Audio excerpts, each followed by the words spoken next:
tegur sapa dan bahu-membahu. Oh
Tuhan, tiba-tiba pesawat cocor merah pasukan Belanda menembaki gedung-gedung dan jalan raya.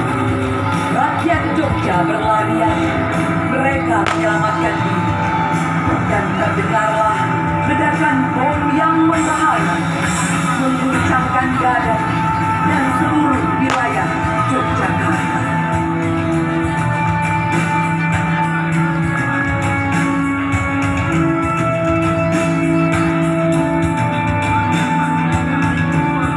Penyerbuan Belanda telah sampai ke telinga Jenderal Sudirman.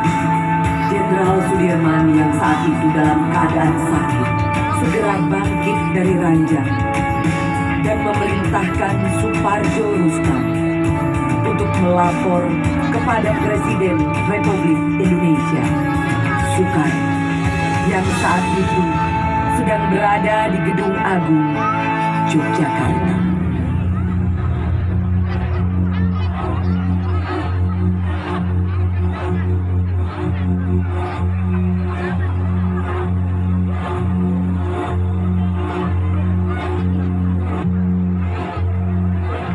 Bung sedang sakit. Sebaiknya Bung pulang dan beristirahat dahulu. Tidak, Pak Presiden. Saya harus berjuang. Negara membutuhkan saya justru pada masa-masa sekarang. Jenderal Sudirman meminta Kapten Cokro Pranolo untuk mengantar istri dan anak-anaknya ke dalam benteng keraton.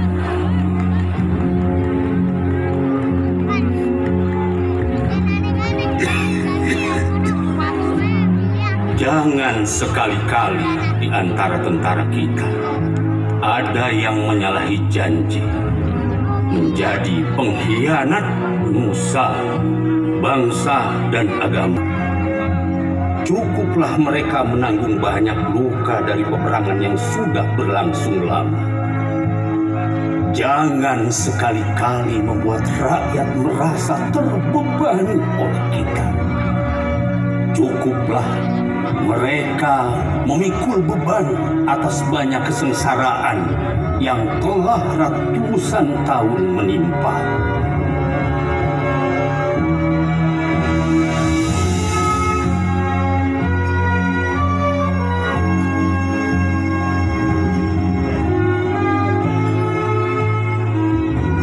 Jenderal Sudirman memutuskan untuk bergerilya melawan Belanda. Dan pasukan Belanda pun berusaha menangkap Jenderal Sudirman, hidup atau mati.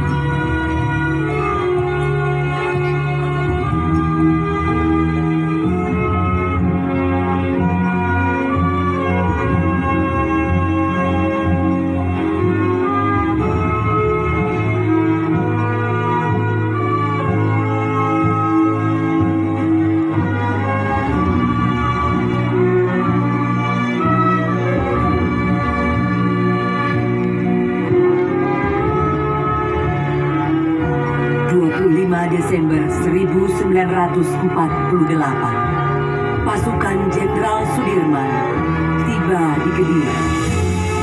Suasana kota sangat riuh dan bergemuruh. Sedangkan pasukan Belanda berada di puncak semangat setelah berhasil merubuhkan pertahanan Kediri dari selatan.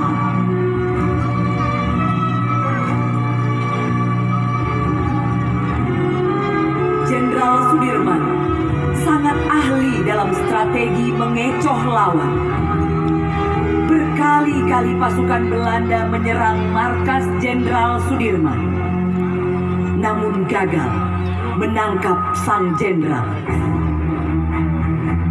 Lalu pada suatu saat di daerah Karangnongko, untuk menghindari kepungan Belanda, Suparjo menyuruh Letnan Heru Keiser yang perawakannya mirip dengan Jenderal Sudirman untuk menyamar dengan mengenakan mantel hijau yang selalu dipakai beliau.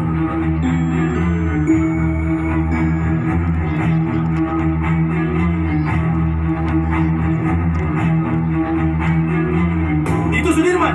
Dirman! Dirman! Dirman! Dirman! Dirman! Belanda pun menyerang dengan menerjunkan pasukan untuk menangkap Jenderal Sudirman yang ternyata palsu.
berhasil lolos.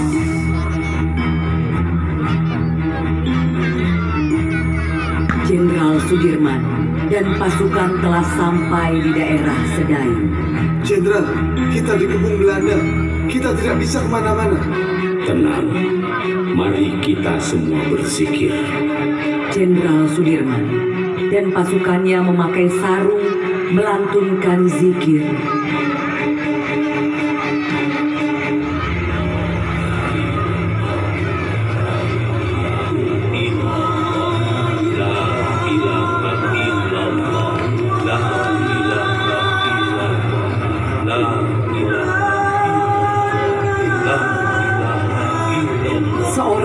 mata, kemudian melaporkan keberadaan Jenderal Sudirman kepada pihak Belanda.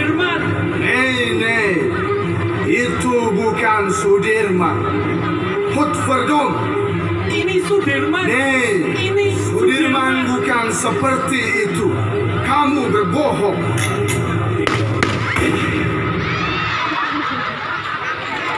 Pak Yai, saya penasaran. Apa jimat Pak Yai? Belanda sudah mengepung, tapi kok Pak Yai tenang saja? Kamu ingin tahu? Saya punya 3 jimat. Jimat yang pertama, saya tidak pernah lepas dari bersuci. Jadi kalau batal wudhu, kamu bawa ke saya berwudhu. Itu jimat yang pertama. Jimat yang kedua, saya selalu sholat tepat waktu. Dan jimat yang ketiga, semua saya lakukan dengan tulus dan ikhlas, bukan untuk diri sendiri, bukan untuk keluarga, bukan untuk institusi, bukan untuk partai, tetapi untuk seluruh rakyat dan bangsa Indonesia. 22 Maret 1949, pasukan Jenderal Sudirman tiba di Desa Sobong, Kabupaten Pacitan. Strategi disusun dan logistik serta komunikasi semakin baik dengan bantuan informasi melalui pemancar radio. Selama di Sobong, beliau pun selalu mengundang dalang wayang jembung untuk menghibur masyarakat Sobong dan sekaligus memberikan penyuluhan tentang nasionalisme dan patriotisme. Besok senang, bagi saya senang. Sekali merdeka, tetap merdeka.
Dan perjanjian yang mengharuskan Belanda keluar dari Republik Indonesia. Akhirnya, Jenderal Sudirman memutuskan kembali ke Yogyakarta untuk menemui Presiden Soekarno. Jenderal Sudirman berkata kepada Presiden Soekarno, "Aku serahkan kembali negara kepada tangan dan pundak pemimpin bangsa. Tugasku sudah selesai." Terima kasih. Sekarang sudah saatnya Adinda istirahat.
Hãy